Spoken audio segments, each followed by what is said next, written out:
우선 저는 고린도전서 9장 24절부터 27절까지 함께 읽도록 하겠습니다. 고린도전서 9장 24절로 27절. 운동장에서 다람질하는 자들이 다 달릴지라도 오직 상을 받는 사람은 한 사람인 줄을 너희가 알지 못하느냐. 너희도 상을 받도록 이와 같이 다름질하라. 이기기를 다투는 자마다 모든 일에 절제하나니 그들은 썩을 승리자의 관을 얻고자 하되 우리는 썩지 아니할 것을 얻고자 하노라.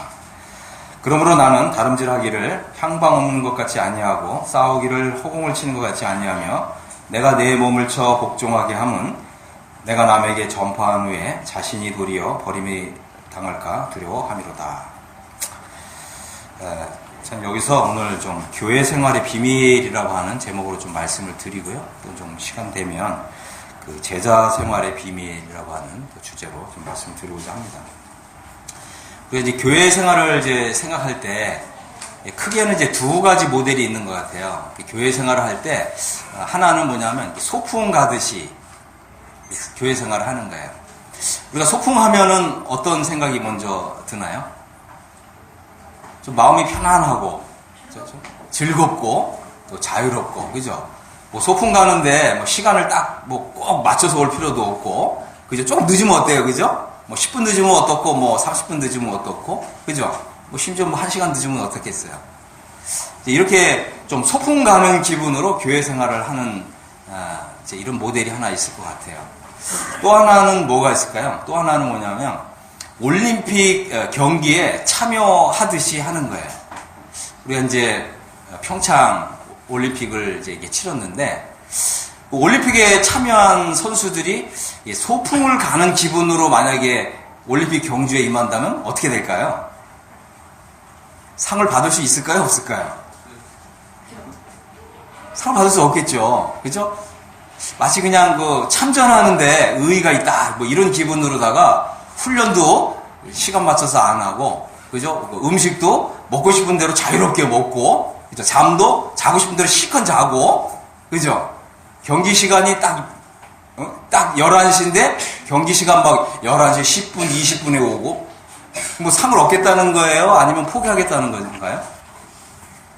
우리가 이 교회 생활을 할 때도, 우리가 어떤 태도와 마음가짐으로 교회 생활을 하느냐에 따라서, 어마어마하게 많은 차이가 있을 줄로 이렇게 압니다.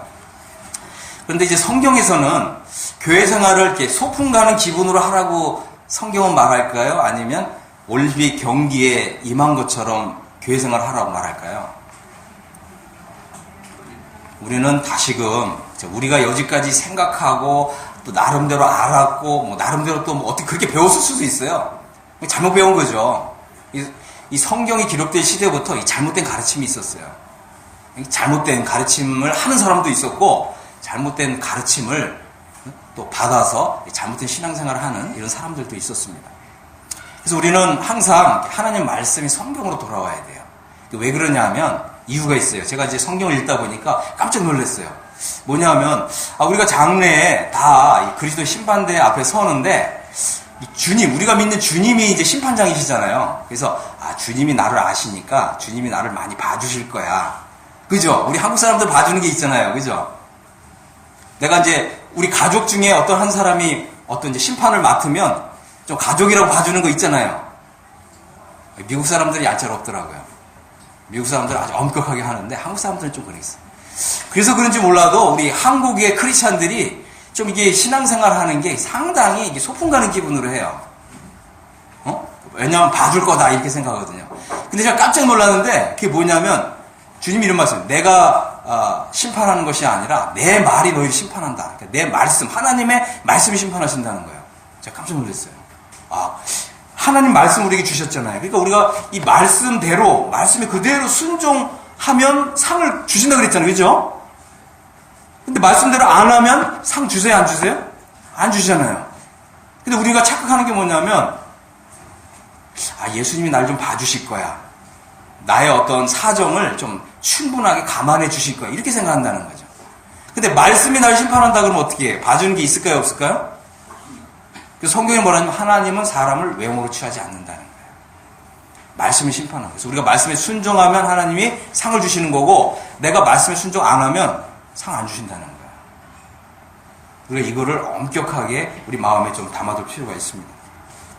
자, 그래가지고 이 성경에 보면은 이 훌륭한 교회가 있고 조금 훌륭하지 못한 교회가 있어요.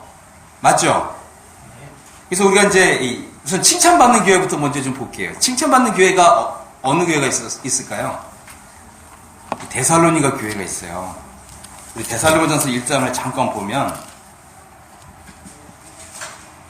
1장 3절에 보면 이 데살로니가 교회는 어떤 교회냐면 믿음의 역사와 사랑의 수고와 우리 주 예수 그리스도에 대한 이 소망의 인내가 아주 풍성한 교회였어요.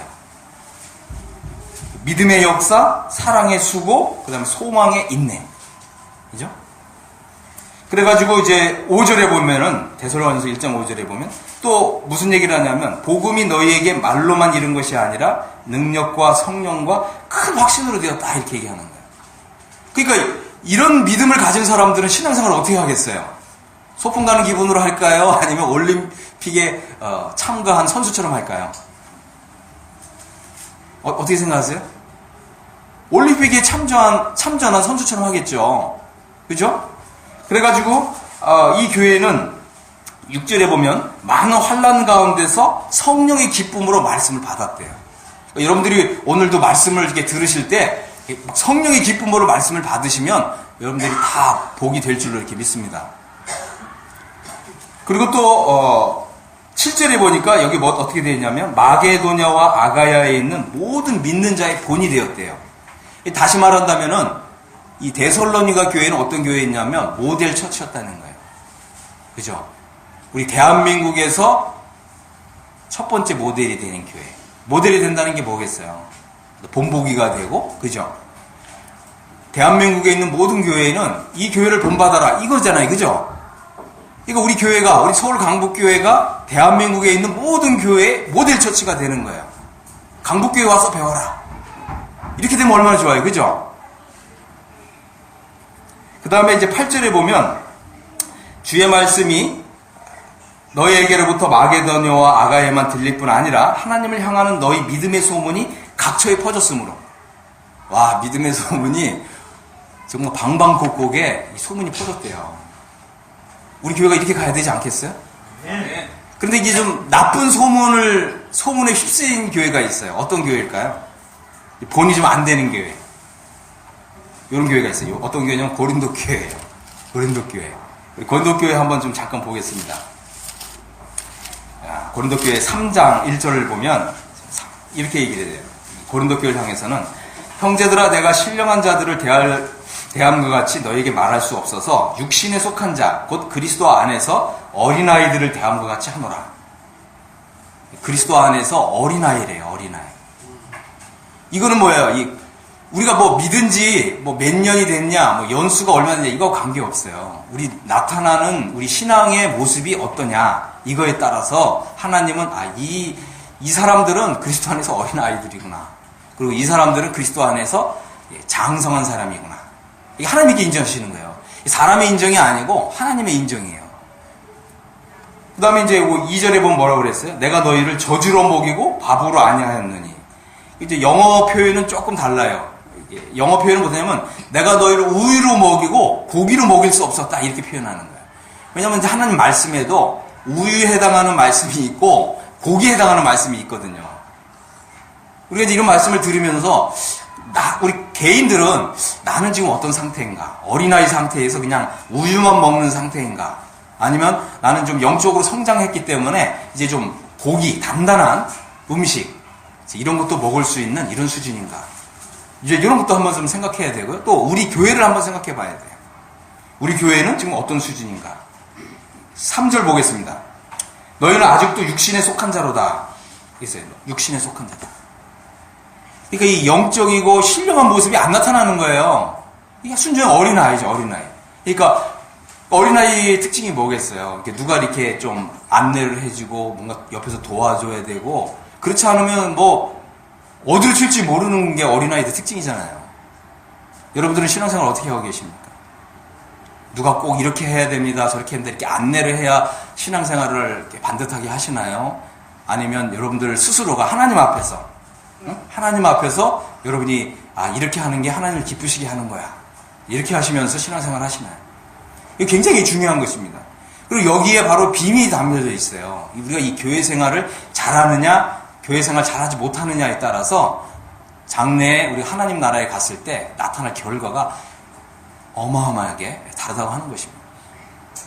여러분, 하나님 나라에 가서 부끄러움을 당하고 싶으세요? 아니면 하나님 나라에 들어가서 칭찬을 받고 영광과 존귀를 이렇게 덧입혀 주시는 그런 영광을 받고 싶으세요? 그래서 이 성경에서는, 그리고 우리가 다시 고린도전서 9장으로 좀 넘어오겠습니다. 그래서 이제 이 사도 바울은 이제 무슨 얘기를 하냐면, 운동장에서 9장 24절입니다. 운동장에서 다름질하는 자들이 다 달릴지라도, 이 말은 뭐냐면, 여러분들이 이제 구원받았다면, 뭐예요? 여러분들이 구원받았다면 올림픽 경주에, 그렇죠? 참여한 선수처럼 신앙생활을 하라는 거예요. 소풍 가는 것처럼 하시라고요? 아니, 소풍 가는 것처럼 그렇게 자유분방하게 신앙생활 하는 게 아니에요. 이 교회 생활이라는 것은 그렇지 않아요. 왜 그러냐? 그걸 제가 좀 말씀을 드릴 겁니다. 그래서 운동장에서 다름질 한다는 말은 뭐냐면, 우리가 다 올림픽 경주에 참여한 선수처럼 그런 마음의 태도와 자세와 어떤 이 결심을 가지고 신앙생활을 해야 된다고 하는 거예요. 왜 그러냐면, 장래 우리가 하나님 나라에서 우리 운명이 달라지기 때문에 그래요. 그래서 여기서 다시 9장 24절을 보면 뭐라고 했냐면, 오직 상을 받는 사람은 한 사람인 줄 알지 못하느냐. 이 말은 뭐겠어요? 올림픽 경주에서 금메달은 몇 명이 받아요? 금메달 한 사람 받잖아요, 그죠? 물론 이제 뭐 공동으로 금메달 받을 수도 있죠. 공동으로 성적이 똑같아요. 그러면 이제 공동으로 받을 수도 있어요. 우리는 뭐 공동으로 받을 수 있게 되기를 간절히 소망합니다. 네, 그러나 어쨌든 우리가 이제 이 올림픽에 참여한 이 선수라면 어떻게 해요? 금메달을 따려고 하는 그런 마음과 태도와 이런 자세를 가지고 신앙생활을 해야 된다는 거예요. 교회 생활을 해야 된다고 하는 것입니다. 오직 상을 받는 사람은 한 사람인 줄을 너희가 알지 못하느냐? 너희도 뭐라고 그랬어요? 상을 받도록 이와 같이 다름질하라. 여러분, 열심히 정말 금메달을 따려고 하는 이런 태도와 이런 각오와 이런 자세로 달리라는 거예요. 여러분, 그렇게 신앙생활하고 계세요? 아니면 소풍 가는 사람처럼 그렇게 좀 느슨하게, 그죠? 그렇게 신앙생활하고 계세요. 이것은 우리에게 주는 아주 엄중한 교훈입니다. 이것은 왜 그러냐면, 우리가 지금은 뭐 다 똑같이 보이지만 우리가 장래에 이제 하나님 나라 가면 상이 다 달라요. 상이 있어요, 상이. 그죠? 상이 있어요. 우리가 이제 1년에 한 차례씩 이제 모임의 날을 갔는데, 여러분들 그때 우리가 이제 상을 주잖아요. 상, 그죠? 아무리 지극히 작은 상이라도 여러분 상을 못 받으면 좀 기분이 어떠세요? 좋으세요? 저는 좀 그렇더라고요. 상을 못 받으면 좀 기분이 약간 좀 허전해요. 내가 조금 더 열심히 할 거, 이런 마음이 생기더라고요. 그런 마음 생겨요, 안 생겨요? 저는 생긴다고 봐요. 그 안 생긴 사람이 이상한 사람이에요. 하나님이 우리를 그렇게 지으시지 않았어요. 그래서 우리가 우리 교회에서 주는 아주 뭐 작은 상이죠. 지극히 상을 받는 자리에 서지 못하는 것도 이렇게 서운한데, 우리가 장래 하나님 나라에 들어가가지고. 그런데 한 가지 생각해 볼 건 뭐냐면, 우리가 이제 우리 교회에서 이제 이렇게 모임에 날 때 상을 못 받아도 우리한테는 뭐가 있어요? 우리한테는 다음 기회가 있잖아요. 그죠? 내년에 내가 더 잘하면 상을 받을 수 있다. 이제 이게 뭐예요? 이게 두 번째 기회가 있는 거예요. 두 번째 기회가. 근데 우리가 이제 하나님 나라에 딱 들어가게 되면 두 번째 기회가 있을까요? 없을까요? 없어요. 없어요. 그러니까 하나님이 오늘날 우리에게 무한하게 두 번째 기회를 주시는 거예요. 이 데살로니가 교회는, 그죠? 데살로니가 교회는 정말 올림픽 경기에 임한 선수들처럼 정말 열심을 품고 주님을 섬겼어요. 이게 교회 생활을 허투루 안 했어요. 응? 허투루 안 했어요. 근데 이 고린도 교회는 허투루 한 거예요. 하나님의 말씀을 중하게 안 들은 거예요. 응? 하나님께서 우리에게 귀를 두 개를 주셨는데 고린도 교회는 어떻게 들었냐면 한쪽 귀로 듣고 한쪽으로 흘린 거예요. 근데 데살로니가 교회는 어떻게 됐어요? 한쪽 귀로 듣는 게 너무 하나님 말씀 한쪽 귀로만 듣는 게 너무 섭섭하니까 두 귀를 쫑긋하고 들은 거예요. 그러니까 이 하나님 말씀을 이 고린도 교회는 한 번 듣고 한 귀로 흘리는 이런 효과가 있었다면 데살로니 교회는 마치 두 귀로 다 들으니까 그죠? 얼마나 하나님 말씀을 중하게 받아들였겠어요. 그런데 이제 데살로니가 교회는 아까도 우리가 이제 살펴봤지만 믿음의 사랑의 수고와 또 데살로니가 교회는 아까 이제 우리가 살펴봤지만 믿음의 역사와 사랑의 수고와 또 이 소망의 이제 인내가 아주 풍성하게 나타난 교회였어요. 우리가 이제 이런 걸 보면서 저는 참 마음에 막 불같은 마음이 일어나요. 우리 강북교회가 정말 이런 교회가 돼야 되는데 여러분 어떠세요? 이런 말씀을 읽으면서 우리 교회도 이런 교회가 되고 싶다. 이런 마음 들지 않으세요? 그러니까 우리가 이런 마음이 들면 우리가 힘을 좀 합쳐야 돼요. 이 교회는 참 비밀이 있어요. 비밀이 있는데 그게 뭐냐면 우리가 한 사람이 할 수 있는 거는 한계가 있는데 우리가 힘을 합치면 이 힘이 배가가 된다는 거예요. 그렇죠? 이제 이거를 이제 좀 경영학적인 용어로는 이제 시너지 효과라고 그러는데 이게 이미 성경에 이미 있어요. 경영학에서 이런 효과를 발견하기 전에 이미 성경에 이런 효과가 있어요. 그 무슨 말이냐면 한 사람이 10사람을 당하지만 두 사람이 힘을 합치면 몇 명을 당한다고 그랬어요? 1000명을 다룰 수 있대요. 이게 시너지 효과라는 거예요. 한 사람이 그냥 열심히 하면 그냥 10사람 정도를 상대할 수 있는데 두 사람이 합치면 1000명을 상대할 수 있다는 거예요. 놀랍잖아요. 그죠? 이 교회 비밀이에요. 그래서 우리가 힘을 합쳐야 돼요. 힘을 합쳐야 되고, 그죠? 힘을 합쳐야 됩니다. 자꾸 분산되면 안 돼요. 그래서 우리가 강단에서 우리 하나님 말씀이 전파됐잖아요. 응? 우리가 이 교회가요, 할 일이 많아요, 사실은. 정말 하나님을 위해서, 하나님의 영광을 위해서 할 일이 정말 많아요. 근데 우리가 그러려면 힘을 합쳐야 되거든요?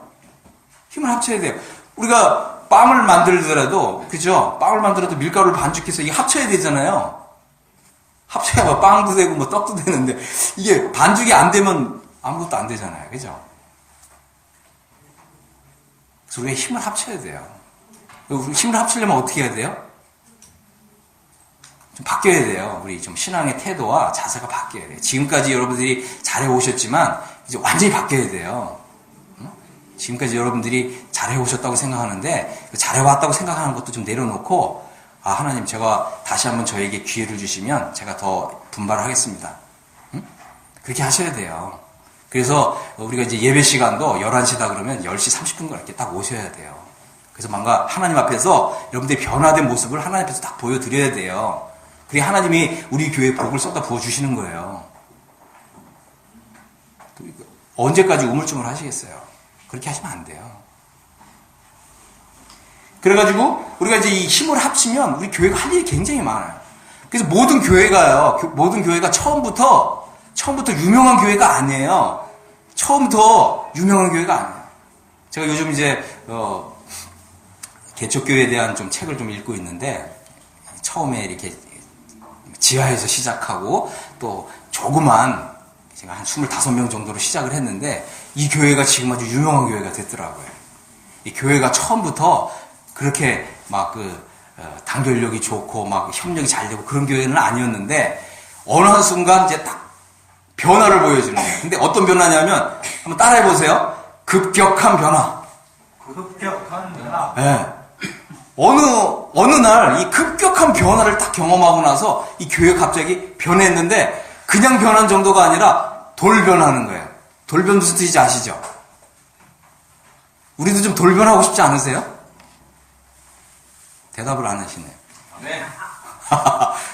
돌변하고 싶지 않으세요? 우리 교회가 정말 변화하는데 급격하게 변화하고 좀 돌변하면 좋겠어요. 그렇게 되면 우리 교회가 정말 이 데살로니가 교회처럼 모델 처치가 될 수가 있어요. 그러면 전국에 있는 교회들이 다 우리 교회에 와서 어떻게 이 교회가 이렇게 변화가 되었냐. 제가 좀 부끄러운 얘기 한 가지 할까요? 제가 이 전국 모임에 이렇게 좀 다니다 보면 우리 강북교회에 대해서 뭐 이렇게 얘기하는 게 있어요. 뭐 좋은 얘기도 하지만 또 좀 부정적인 얘기도 좀 해요. 여러분들이 이제 뭐 그런 걸 다, 우리가 이제 뭐 그런 걸 다 주워도 담을 필요는 없어요. 왜냐하면 우리가 지금 급격한 변화를 하고 돌변하면 되거든요.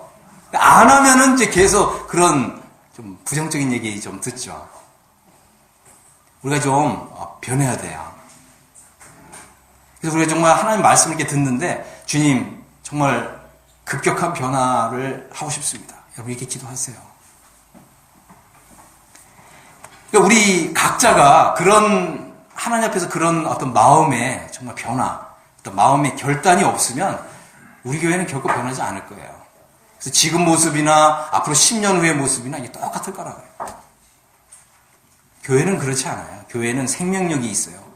교회는 하나님의 임재가 있어요. 하나님 우리 가운데 거하세요. 또 이 성령님의 역사하심이 있어요. 이 진정한 교회의 모습이에요. 성경을 읽어보세요. 하나님의 임재가 있어요. 그래서 처음 오는 사람도 우리 교회에 딱 왔을 때, 정말 여러분들 가운데 하나님이 계시는구나. 그죠? 정말 이 교회에는 정말 어느 다른 데서 느끼지 못했던 뭔가 이 거룩성, 뭐 이런 것이 막 느껴지고, 그죠? 이게 진정한 교회의 모습이에요. 그래서 우리가 이제 하나님 앞에서 정말 이렇게 하나님, 정말 이 급격한 변화를 원합니다. 주님, 정말 제가 마음의 준비가 되었습니다. 정말 이런 이 변화의 바람을 좀 불어 주십시오. 우리가 이렇게 기도하면 하나님이 들으실 거예요. 하나님 너무나 기쁘셔서 그런 돌변하는 그런 은혜를 주실 거예요. 자, 그 다음에 이제 다시 한번 이제 그 고린도서 9장 25절에 보면, 그래서 우리의 좀 태도가 바뀌어야 돼요. 이기기를 다투는 자마다 모든 일에 절제하나니, 그죠? 그들은 썩을 승리자의 관을 얻고자 하되 우리는 썩지 아니할 것을 얻고자 하노라. 그러니까 이제 이 세상의 올림픽 경주는, 그죠? 그 사람들이 뭐 금면류관 따고, 뭐 금메달 따고, 은메달 따고, 또 동메달 따는데, 이 세상에 있는 거는 이게 다 썩어질 거라는 거죠. 그죠? 그런데, 하나님 나라에서 이제 정말 금메달을 받고, 하나님 나라에서 은메달을 받고, 또 하나님 나라에서 동메달을 받는 이 면류관은 썩지 않는다는 거예요. 이 말은 뭐냐면, 하나님께서 내 머리에, 정말 너는 교회 생활을 정말 잘하였다.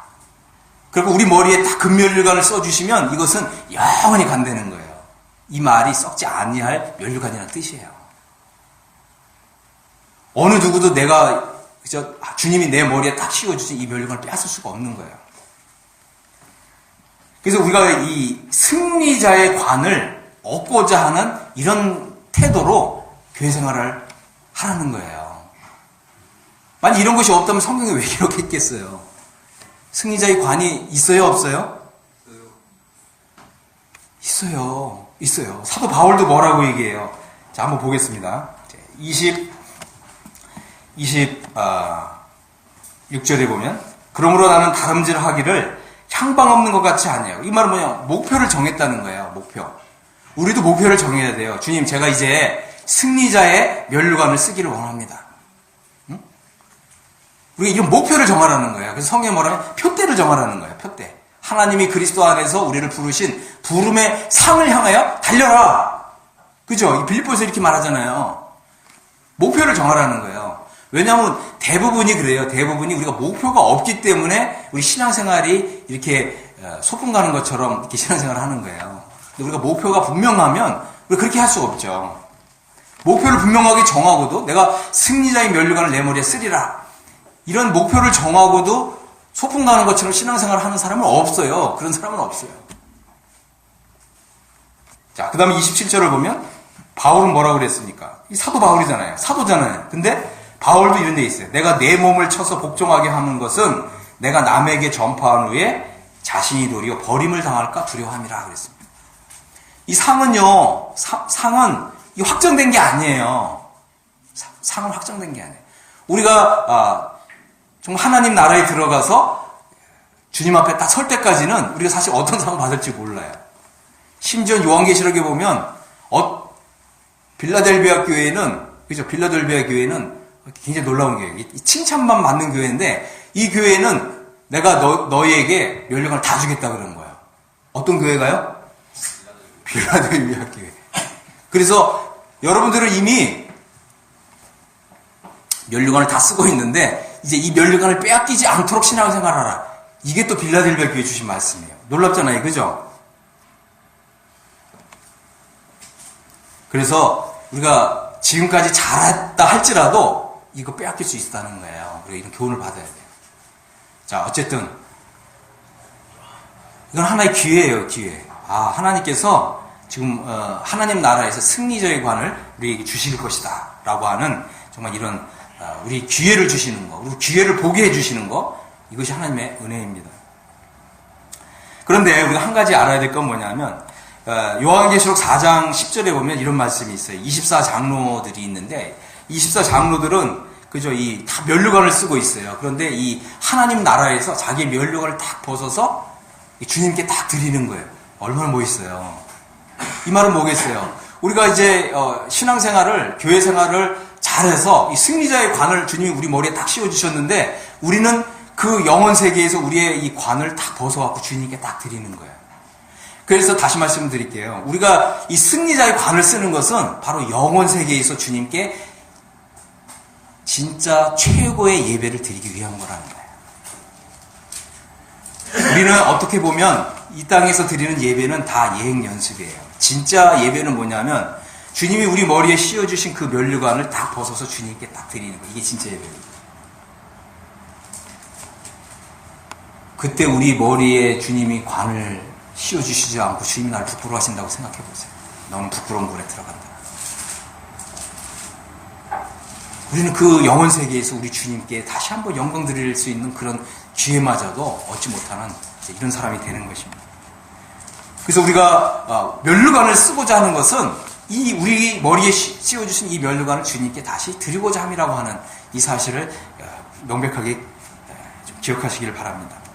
그럼 다시 한번 좀 정리해드리겠습니다. 이 신앙생활의 원리는 첫 번째, 그죠? 경주하는 사람처럼 하라는 거예요. 소풍 가는 기분으로 하지 마시고, 그죠? 경주에 정말 이 승리자의 관을 얻고자 하는 이런 태도로 하라고 하는 것입니다. 그래서 이 상을 얻기 위해서 우리는 올림픽 경주 참여한 사람처럼 최선을 다해서 달려야 돼요. 상을 얻는 것은요, 결코 쉬운 일이 아닙니다. 쉬운 일이 아니에요. 왜 그래요? 성경에서 뭐라고 얘기하냐면, 이 세상에서 올림픽 경주에 금메달을 받은 사람들은 얼마나 많은 수고를 했겠어요. 그죠? 그럼에도 불구하고 뭐라고 얘기하냐면, 썩을 멸류관이라는 거예요. 썩어질 멸류관이라는 거예요. 그러나 하나님이 우리 머리에 씌워주실 그 멸류관은 썩지 않을 멸류관이래요. 새새 무궁토록 빛나는 이런 멸류관이에요. 우리 이런 멸류관을 써보세요. 우리가 이제 예를 들어 보겠습니다. 예를 들어 보겠어요. 우리가 이제 우리 자신을 보면 참 별 볼 일 없잖아요. 그죠? 근데 만약에 우리 가운데 누가 올림픽 경주에 나가가지고 어떤 종목이 좋을까요? 스피드 스케이팅을 해가지고 우리 교회 어느 분이 딱 멸류관을 따왔다 그래봐요. 다르게 보이겠죠? 안 그런가요? 올림픽 평창 경기장에서 어느 우리 교회 어느 형제님이 어느 자매님이 딱 금메달을 딱 따갖고 오면 사람이 달라 보이잖아요. 그죠? 이건 우리한테 하나의 교훈이에요. 우리가 지금은 다 이렇게 비슷비슷하고, 그죠? 모르죠, 우리는. 어느 형제님이 또 어느 자매님이 주님 앞에서 얼마큼 헌신된 삶을 사는지 우리는 몰라요. 그러니까 우리가 다 볼 때는 다 비슷비슷하게 보여요. 어떨 때는, 나보다 못해 보이는 것 같기도 하고, 그런 마음 들 수가 있어요. 그러나 이제 주님이 이제 이것을 다 평가해 주실 것이고, 또 우리 머리에 승리자의 관을 딱 씌워주시면 다르게 보일 거예요. 우러러 볼 거라고요. 그럴까요? 안 그럴까요? 그래서 어떤 사람은 해의 영광으로 빛나고, 어떤 사람은 달의 영광으로 빛나고, 어떤 사람은 별의 영광으로 빛나는 거예요. 우리는 이 영원한 나라에서, 하나님 나라에 가서 정말 해의 영광으로 빛나는 성도를 감히 바라보지도 못할 거라고요. 우리가 이런 것들을 염두에 두시기 바랍니다. 상을 얻는 것은 결코 쉬운 일이 아니다. 왜 그래요? 이건 하나님께로부터 인정받는 거거든요. 사람으로부터 인정받는 것도 어렵지만 우리가 하나님께 인정을 받는 거예요. 그래서 우리가 그런 마음으로 교회 생활을 하시게 되길 바랍니다. 세상에 있는 모든 것은 썩어질 것이지만 영원 세계에서 받는 면류관은 썩지 않고요. 그 영광이 결코 이렇게 사그라들지 않는다는 거예요. 오히려 더 영원토록 빛나는 이런 이 영광의 면류관이에요. 그래서 이것을 불멸의 면류관이다. 영어 성경에서는 불멸의 면류관이다 이렇게 표현을 했습니다. 그래서 우리가 이제 여기 보니까 절제한다 그랬어요. 모든 일에 절제한다. 이 절제라는 단어가 굉장히 중요합니다. 그죠? 절제. 우리가 많은 부분에 절제해야 돼요. 절제가 필요해요. 우리가 이제 그 주님을 섬기는 일에 있어서 게으른 것은 그죠? 잠을 많이 자니까 그 말은 뭐예요? 잠을 절제하지 못하는 거죠. 그 다음에 우리가 이 많은 부분에 있어서 절제해야 될 필요가 많이 있어요. 그죠? 우리가 이제 여러분들도 한번 생각해 보세요. 여러분 이제 신용카드 내역이 있잖아요. 신용카드 내역을 한번 한 달치 나온 걸 한번 쭉 리스트를 보세요. 나는 과연 돈을 어디다 많이 썼나? 하나님의 일에 많이 썼나? 아니면 그냥 내 생활하는데 많이 썼나? 그죠? 근데 어떻게 어느 날 보면은 너무 필요 이상의 걸 너무 많이 과소비한 게 있어요. 이거 왜 그러죠? 절제를 못한 거예요. 그래서 우리가 돈 사용하는 것도 절제를 해야 돼요. 오히려 우리가 하나님께 더 많이 드리면 좋아요. 근데 저는 이제 너무 크게 목표를 제시하면 어려울 것 같아서 제가 아주 누구나 실천할 수 있는 방법을 딱 알려드릴게요. 50대 50으로 하세요. 하나님께 드린 거 50. 그 다음에 우리 가족과 나 자신을 위해 쓴 거 한 50 정도. 그렇게 한번 해보세요. 그렇게 하려면 어떤 분은 굉장히 절제를 많이 하셔야 될 거예요. 그렇게 해보시겠습니까? 한 가지 좀. 예, 질문은 좀 나중에 하세요. 끝나고. 자, 근데 여기 중요한 게 뭐냐면 바울도 뭐라고 그랬어요? 두려워함이로다 이랬어요. 바울도 상을 받지 못할까 두려워했다는 거예요. 여러분 이런 두려움 있으세요? 이런 두려움 필요한 거예요. 두려움. 우리가 이제 하나님을 경외하라 그러잖아요. 이것도 사실은 이제 이 두려움도 이 하나님을 경외한다는 단어도 원래 두려움이에요. 하나님을 두려워한다는. 그래서 우리가 하나님을 두려워할 필요가 있습니다. 그리고 상을 얻고자 하는 정말 이런 열심으로 좀 불탈 필요가 있고요. 사도 바울도 상을 받지 못할까 두려워하는 마음이 있어요. 그래서 자기 자신을 쳐서 복종시켰다는 거예요. 우리가 이제 이런 태도를 가지시게 되길 바랍니다. 자, 이제 고린도전서 10장을 좀 넘어오면 여기에는 이제 지금까지 언급한 것에 대한 조금 더 구체적인 설명이 있어요. 10장 1절을 보면 형제들아 너희가 알지 못하기를 내가 원치 아니하노니 우리 조상들이 다 구름 아래 있고 바다 가운데를 지나며 모세에게 속하여 다 구름과 바다에서 세례를 받고. 자, 그래서 우리가 이제 지금 교회 생활을 하는데 교회 생활을 하기 전에 먼저 뭐예요? 구원받은 분명한 증거가 있어야죠. 구원받은 증거. 그래서 구원받은 증거가 교회적으로 이제 이렇게 확증이 되니까 그 다음에 이제 이렇게 침례를 주잖아요. 그러니까 이 고린도 교회 성도들도 그죠? 다 침례를 받은 거죠. 근데 여러분 침례 받았다고 그래서 신앙생활이 이 졸업이 아니라는 거예요. 여러분 그거 아셔야 돼요. 어떤 분들은 종종 나 이제 구원 받았어. 그리고 나 이제 침례 받았어. 그리고 이제 마치 졸업하았다고 생각하는 분이 많아요. 아니에요. 그 졸업이 아니고 입학이에요. 입학. 여러분 나 이제 구원 받았습니다. 하나님의 은혜로 구원 받았어요. 정말 내가 뭘 해서가 아니라 예수님의 십자가 공로로 구원 받았어요. 우리 이렇게 구원 받는 거예요. 그래갖고 내가 이제 그리스도와 함께 죽었습니다. 내가 이제 그리스도와 함께 이제 살았습니다. 그래서 이제는 내 남은 삶을 정말 주와 복음을 위해 살겠습니다. 그래서 이 침례 받은 거잖아요. 그럼 그렇게 살아야죠. 여러분 침례 왜 받으셨어요? 이제 나는 죽었고 나는 이제 내 안에 그리스도께서 사십니다. 그죠? 나는 이제 주와 복음을 위해 살겠습니다. 그래서 침례 받으신 거예요. 그러니까 그 말은 뭐예요? 침례 받았다는 거는 졸업이 아니라 입학이라는 거예요. 응? 입학이에요, 입학. 입학했으면 어떻게 해야 돼요? 여러분 잘 배우셔야죠. 그리고 이제 다음 주부터 오후 성경 공부가 있는데 그리고 또 이제 각 교재를 가지고 공부할 거예요. 그럼 여러분들 다 교재를 미리 공부해 오셔야 돼요. 그런데 우리가 이제 이 급격한 변화를 하시려면 예습도 하셔야 되지만 예습보다 더 중요한 게 뭐라고요? 복습이에요, 복습. 우리 딸이 그러더라고요.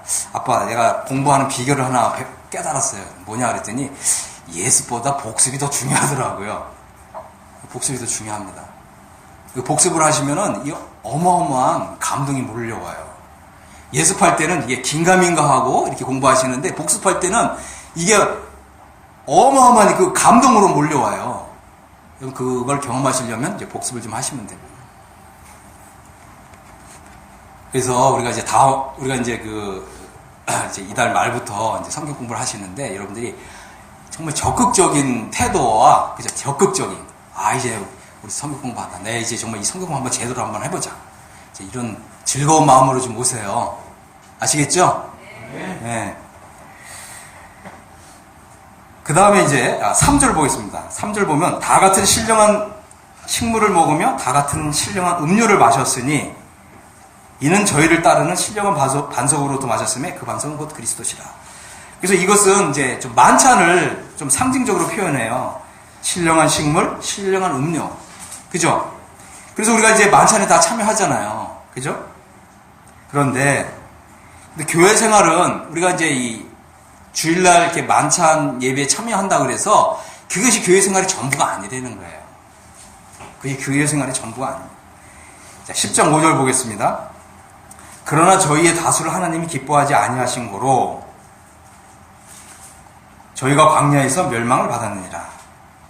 10장 6절에 그런 일은 우리의 거울이 되어 우리로 하여금 저희가 악을 즐겨한 것 같이 즐겨하는 자가 되지 않게 하려 함이니 그랬습니다. 하나님이 그죠? 하나님이 이렇게 침례도 받고 만찬 예배에도 참여하는데 그것만으로 하나님이 기뻐하시는 게 아니라는 거예요. 그래서 우리가 이 교회 생활을 좀 더 잘할 필요가 있어요. 정말 이게 하나님을 항상 내 앞에 모시는 이런 이제 신앙을 가지시고 그렇게 하시면 좋아요. 그리고 이제 우리가 이 교회에서 배운 것들을 가지고 또 우리가 이제 그 주변에 있는 사람들, 우리 가족이든 또 친척이든 아니면 또 이웃이든 친구든 아니면 또 내가 이제 그 사업하고 있는 사업장에 오시는 분이든 한마디만 이렇게 나눠도 굉장히 빛나게 보여요. 그거 아세요? 굉장히 빛나게 보여요. 우리가 이제 이 교회에서 배우는 이 진리가 어마어마해요. 일반 교회에 다니시는 이제 이런 분들도 우리 이제 교회에서 배운 하나님 말씀을 이렇게 조금 나누면 어떻게 그런 걸 아냐고 뭐 깜짝깜짝 놀래고 다시 봤다고 그러고 그래요. 그런 거 많이 경험하시죠? 네. 여러분 한번 집에 가서 한번 해보세요. 다 경험하게 경험해요. 그래서 하나님이 우리가 이제 하나님의 은혜를 경험하고 진리의 말씀을 경험하면 하나님 우리를 높이세요. 이게 교회 생활의 비밀이에요. 우리가 주일날 하나님 말씀을 듣고 가잖아요. 근데 여러분들이 이제 듣고 가셨는데 입을 꾹 다물고 계시면 빛나진 않으시죠. 근데 여러분들이 이제 배운 걸 가지고 오늘 교회에서 이런 걸 배웠어. 그리고 이제 이런 걸 가지고 이렇게 조금만 소개를 해도 사람들이 깜짝 놀래요. 어떻게 그런 걸 하냐고. 다르게 보인다고. 나는 교회 생활 30년 40년 했는데 어떻게 그런 거예요? 그런다니까요. 하나님은 우리를 이렇게 높여주시는 그런 걸 경험해요. 그럼 교회 생활하는 게 재밌겠죠? 안 그래요? 그럼 또 다음 주에도 또 하나님 말씀을 더 배우고 싶은 마음이 생기겠죠? 그런 거예요. 이 교회 생활이 그런 거예요.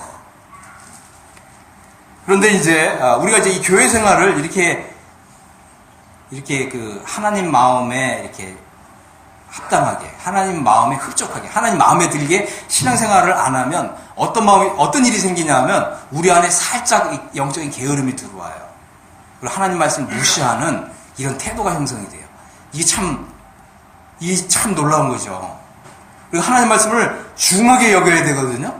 중하게 여겨야 되는데 하나님 말씀을 가볍게 여긴다는 말은 뭐냐면 여러분들이 하나님 말씀을 배운 걸 가지고 여러분의 삶에 돌아가셔서 이거를 이제 다른 사람들한테 이렇게 난 이런 말씀을 배웠습니다.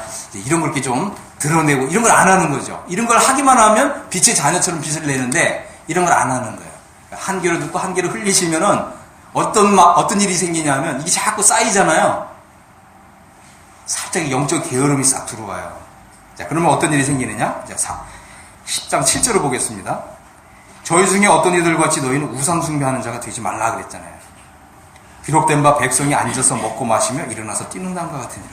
우상 숭배하는 일을 하게 된다는 거예요. 하나님은 안중에도 없고 그냥 앉아서 먹고 마시고 일어나서 뛰노는 것밖에 없는 거예요. 인생의 목표가 그냥 그거예요. 이거 얼마나 불쌍하겠어요. 여러분이 누가복음 15장을 한번 집에 가서 찾아보세요. 누가복음 12장. 어떤 부자가 너무 막 그 풍년이 돼가지고 그냥 창고를 또 짓고 오늘도 짓고 내일도 짓고, 그죠? 소출이 많으니까. 근데 하나님 뭐라고 하셨어요? 오늘 밤에 내 영을 도로 취하리니 내가 예비한 것이 누구 것이 되겠느냐. 이와 같이 세상 재물에 대해서는 부요하고 하나님께 대하여 부요하지 못한 사람들이 다 이와 같다. 그렇게 하시는 거예요. 그래서 우리는 무엇보다도 하나님을 제일 첫 번째 자리에 둬야 돼요. 모든 일을 할 때 하나님을 생각하셔야 돼요. 하나님이 이걸 기뻐하실까? 그죠? 이걸 항상 염두에 두셔야 됩니다. 그래서 하나님이 빠지게 되면 우상숭배하는 거예요. 그거 믿으세요? 골로새서 보면 뭐라고 얘기해요? 탐심은 우상숭배라고 그랬죠? 우리 구원받은 사람도 우상숭배자가 되는 거예요. 그렇게 되면 어떻게 돼요? 상 받는데 탈락되는 거예요. 우상숭배자 되지 말라는 거예요. 10장 8절 보겠습니다. 저희 중에 어떤 이들이 간음하다가 하루에 23,000명이 죽었나니 우리는 저희와 같이 간음하지 말자. 어떤 사람들 간음해요. 목사들 중에도 간음한 사람들이 너무 많아요. 그죠? 또 오늘 요즘 보니까 미투 운동하면서 정말 그렇게 안 생긴 사람도 다 간음죄 지금 져가지고 지금 죄다 지금 검찰에 불려가잖아요. 그래요, 안 그래요? 이게 그 믿는 사람들도 있다는 거예요. 왜 그렇죠? 영적 게으름이 들어왔기 때문에 그래요. 하나님 말씀을 중하게 여기지 않으니까. 되는 거예요. 그렇게 되는 거예요. 여러분 그렇게 안 될 것 같죠? 우리가 이 태도가 하나님 앞에서 신앙 태도가 바르지 않으면 나도 그렇게 될 수 있다. 이런 경각심을 가져야 돼요. 저도 그런 경각심을 갖고 있어요. 우린 누구라도 예외 안 해요. 내가 믿은 지가 뭐 30년 됐다, 40년 됐다. 나는 안 그럴 거다. 천만의 말씀 안 그래요. 그래서 옛날에 그 리차드 포스터라고 하는 분이 책을 썼어요. 거듭난 그리스도인이라 할지라도 이 세 가지. 돈, 권력. 돈하고 권력. 그 다음에 주변에 자기를 따르는 사람들이 많으면 항상 간음죄에 빠진다. 경고를 했어요. 우리가 하나님을 중하게 여기는 마음이 없으면 나도 이렇게 빠질 수 있다. 이런 경각심을 가져야 됩니다. 그리고 혹시라도 내 마음에 영적인 이 게으름이 들어오지 않았는지 우리가 그래서 조심해야 됩니다. 자, 그 다음에 10장 9절을 보면 저희 중에 어떤 이들이 주님을 시험했대요. 주님을 시험했대요. 여러분 주님 시험하지 마세요. 그래서 뱀에게 멸망하였나니 우리는 저희와 같이 시험하지 말자. 주님을 시험한다는 것이 이것이 어떻게 주님을 시험할 수 있어 그러는데 그럴 수 있습니다. 뭐 그런 사례가 어떤 게 있을까요? 어떤 사례가 있을까요? 그리고 이제 주님을 정말 중요하게 우리가 제일 첫 번째 자리에 이렇게 모셔야 돼요. 그렇게 하시기 바랍니다. 그런데 이제 어느 날 나 자신을 한번 생각해 보니까 내 안에 하나님이 없어요. 여러분 이제 그렇게 느껴진다면 굉장히 좀 위험한 수준까지 간 거예요. 다시 한번 여러분 자신을 한번 잘 생각해 보세요. 과연 내 안에 하나님이 계시는가? 그리고 우리가 일주일의 삶 속에서 나는 정말 주님과 동행하고 있는가? 아니면 나 혼자 지금 이 길을 걷고 있지는 않나? 주님이 안 계신 거예요. 아무리 찾아봐도 주님이 안 보여요. 다 주님 시험하는 거예요. 만약에 주님이 나와 동행하시는 이런 것이 없다고 하면 빨리 여러분 회개하시고 기도하세요. 주님, 제가 급격한 변화가 필요합니다. 제가 정말 돌변할 수 있는 은혜를 주십시오. 이렇게 기도하세요. 그래서 여러분이 빨리 돌이키시면 하나님께서 여러분의 삶에 정말 이제는 어떻게 해요? 정말 승리자의 관을 주시는 그 길로 인도해 주실 거예요. 근데 참 감사한 건 뭐냐면 우리가 이 세상을 사는 동안은 언제든지 두 번째 기회가 있다는 거야. 이게 참 감사하죠. 그러나 우리가 이제 주님이 오시면 두 번째 기회가 없어요. 그렇겠죠? 주님이 오시면 두 번째 기회가 없어요. 지금 돌이키셔야 됩니다. 지금 돌이키셔야 되고요. 또 우리 주변에 우리 가족 중에 친척 중에 아직 구원받지 않은 사람이 있다면 예수님을 전하셔서 구원받게 해야 됩니다. 자, 그 다음에 10장 10절을 보니까 저희 중에 어떤 이들이 원망하다가 멸망시키는 자에게 멸망하였나니 너희는 저희와 같이 원망하지 말라. 예, 여기 보니까 원망했습니다. 주님을 원망했어요. 여기서 이제 그 사도 바울은 굉장히 강한 단어를 썼어요. 멸망이라는 단어를 썼는데, 근데 이 멸망이라는 단어가 이제 여러분들이 이제 원어적으로 이제 공부를 하면 이 멸망이라는 단어가 지옥 간다는 의미가 아니에요. 그래서 우리가 하나님의 은혜로 구원받은 사람은 멸망 당할 수 있어요. 근데 이 멸망이 지옥 간다는 뜻은 아니에요. 이 멸망이 뭐냐면 여기 이제 히브리서에 보면 이제 침륜이라는 단어인데, 침륜. 이 단어가 뭐냐면 상을 받지 못하는 상태에 떨어진다 이 말이에요. 그래서 우리 가운데 그래서 이 이스라엘 백성들이 애굽에서 다 나왔잖아요. 그런데 어떻게 해요? 두 사람 빼놓고 광에서 다 멸망당한 거예요. 그럼 이 사람들이 지옥 갔냐? 그런 얘기가 아니에요. 상을 받지 못했다 이 말이죠. 자, 그래가지고 우리가 원망해서는 안 됩니다. 원망해서는 안 돼요. 하나님을 향해서도 원망해서는 안 되고요. 또 두 번째, 여러분들이 가정에서 부모님께 원망해서는 안 돼요. 여러분들이 하나님을 믿으시기 때문에 여러분들이 하나님께 기도하면 하나님 복을 주시는 거예요. 그런데 여러분들이 기도한 대로 안 된다고 해서 부모한테 원망하면 그 하나님께 또 죄 짓는 거예요. 여러분들이 왜냐하면 여러분들이 급격한 변화를 주십시오 하고 하나님께 기도를 안 해서 그런 거예요. 예? 하나님께 기도하세요. 급격한 변화 주십시오 이렇게 기도하시면 하나님이 다 기도 들으시는 거예요. 여러분의 삶에 다 복을 주세요.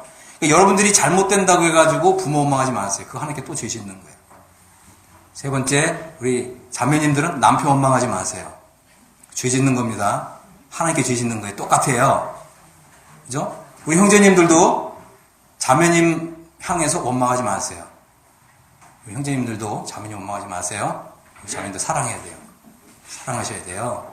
성경에서는 사랑하라고 하는 거예요. 사랑하라고. 그 다음에 교회에 하나님이 세우신 지도자들에게 원망하지 마세요. 존경하셔야 돼요. 그 하나님 존경하는 거예요. 여러분들이 당신이 누구간데 나한테 이래라 저래라 하냐 이런 태도 갖지 마세요. 그래서 망합니다. 이건 경고예요. 경고. 하나님이 세우신 지도자한테 그렇게 하는 것은 하나님께 그렇게 대드는 거랑 똑같아요. 그래갖고 잘된 사람은 없어요. 없습니다. 하나님이 세우신 지도자를 존경하셔야 돼요. 아시겠죠? 그렇게 하실 거죠? 그게 복 받는 비결이에요. 하나님이 사실은 우리 뭐 성경 지금 다 찾지 않지만 행위책이 있어요. 생명책이 있고 행위책이 있어요. 그래서 우리가 구원받았다는 건 뭐냐면 생명책에 여러분 이름이 먼저 기록돼야 돼요. 그죠? 그래서 한번 여러분 생각하셔야 돼요. 내 이름은 과연 생명책에 기록돼 있나? 정말 기록돼 있나? 두 번째, 행위책이 있어요. 행위책. 이 참 놀라운 건 뭐냐면 책이 두 가지가 있어요. 이게 생명책, 그다음에 행위책이 있는데 이 행위책은 뭐냐면 구원받은 이후에 여러분들이 행한 행위가 기록되어 있고 그 전에 행한 행위는 기록이 안 돼 있어요. 왜? 예수님 피로 깨끗하게 다 지워졌기 때문에 없어요. 구원받은 이후에 행한 건 다 있어요. 이건 못 지워요. 여러분이 주님 믿고 나서 침례 받고 나서 여러분 잘못 행한 거 이거 다 기록되어 있어요. 안 지워집니다. 안 지워져요. 여러분 교회 올 때 막 늦게 오시고 지각하시고 또 교회 지도자들 원망한 거 다 기록되어 있어요. 아시죠? 이건 못 지워요. 대신에 어떻게 해야 된다고요? 상을 받도록 노력하세요. 그러면 이제 이게 퉁치는 거 있습니다. 그렇게 하세요. 근데 이제 또 성경에는 보면 우리가 하나님 앞에서 또 이렇게 잘못을 했다 할지라도 이걸 다 하나님 앞에서 다 자백하면 또 이것도 지워주신다고 하는 말씀도 있어요. 두 가지 말씀이 있습니다. 그래서 자백도 하시고 하나님 제가 이렇게 잘못했습니다. 그죠? 남편을 원망했습니다. 또 제가 아내를 원망했습니다. 또 아버지를 원망했습니다. 이런 거 제가 인정합니다. 이렇게 하시고 주님, 그렇지만 이제 주님이 자백하면 다 지워주신다고 했기 때문에 그 말씀 믿습니다. 그러면 싹 지워줍니다. 그리고 어떻게 해요? 이제 어떻게 하시라고 그랬어요? 이 상을 받도록 좋은 일 많이 하라고요. 하나님을 위해서. 그래서 성경에 뭐라고 해요? 선한 일. 이 선한 일을 많이 해야 해요. 그래서 열심을 품고 주님을 섬겨라. 이게 선한 일인 거예요. 선한 일. 그래서 이제 10장 11절을 보겠습니다. 자, 여기 보니까 저희에게 당한 이런 일이 거울이 되고 말세를 만난 우리의 경계로 기록하였느니라. 그래서 두 가지 단어가 있어요. 하나는 거울, 하나는 경계. 이것을 이 이스라엘 백성들이 당한 일을 이렇게 비춰보라는 거예요. 비춰보고 나도 혹시 그렇게 하고 있질 않나. 지금 뭐 아까 우리가 쭉 살펴봤잖아요. 그죠? 7절부터 우상숭배, 간음죄, 주님을 시험하는 거, 원망하는 거. 혹시 이런 것이 있었나? 이걸 한번 비춰보라는 거예요. 그래서 거울을 삼으라는 거죠. 그 다음에 경계로 삼으라는 거예요. 경계. 그래서 이런 것을 했다면 하나님 앞에서 자백하시고 기도하시고 그리고 이제 하나님의 약속의 말씀을 이제 의지하시라는 거예요. 그래서 그러고 나서 다시는 이제 이런 것을 하지 않도록 이제 이 거룩한 삶을 살 수 있는 능력을 달라고 기도하세요. 사도 바울은 뭐라고 얘기했냐면 알지 못하기를 원치 않는다. 이 말은 뭐냐면 여러분이 꼭 알아야 된다 이 말이에요. 아시겠죠? 네. 여러분이 아셔야 되고요.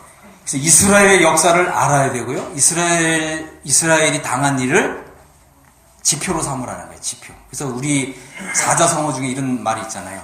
타산 지서. 그죠? 이스라엘 백성들이 당한 일을 우리의 경계로 삼으라라고 하는 것입니다. 이것은 왜 그러냐면 이스라엘 백성들이 당한 일은 그냥 과거 이야기가 아니라는 거예요. 오늘도 일어나는 일이라고 하는 것입니다. 오늘도 일어나는 일이에요.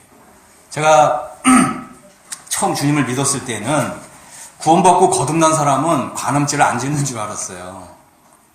어떻게 거듭난 크리스찬이 간음죄를 짓고 또 음행죄를 짓고 그 구원 안 받은 사람이 하는 일이다 이렇게 생각했거든요.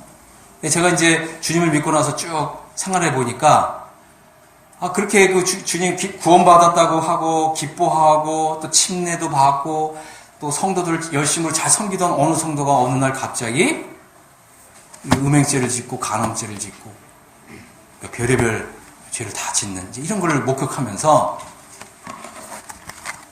우리가 결코 하나님 앞에서 좀 자만해서는 안 된다. 그리고 이 경계를 삼아야 된다. 그리고 우리가 이 구원받았지만 구원받았다고 이것이 전부가 아니다. 교회 생활을 잘해야 된다. 아시겠습니까?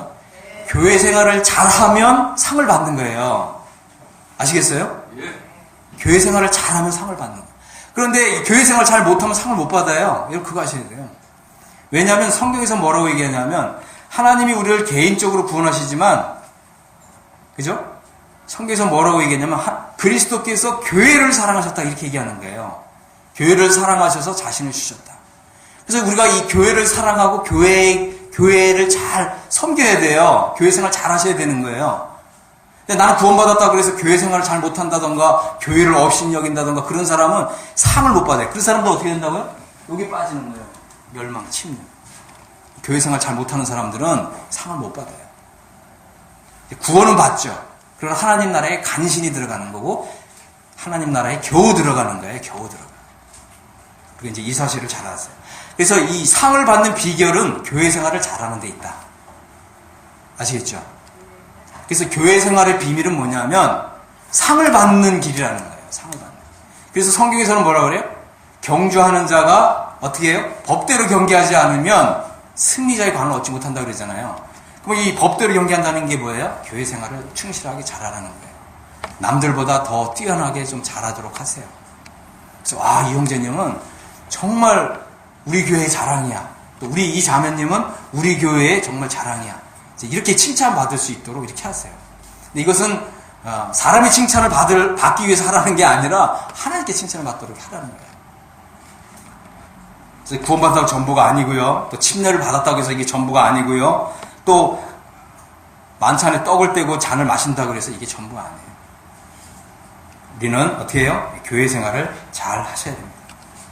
그래서 이 고린도 교회를 향해서 사도 바울이 무슨 얘기를 했냐면 열심을 품고 주님을 섬기십시오. 아멘?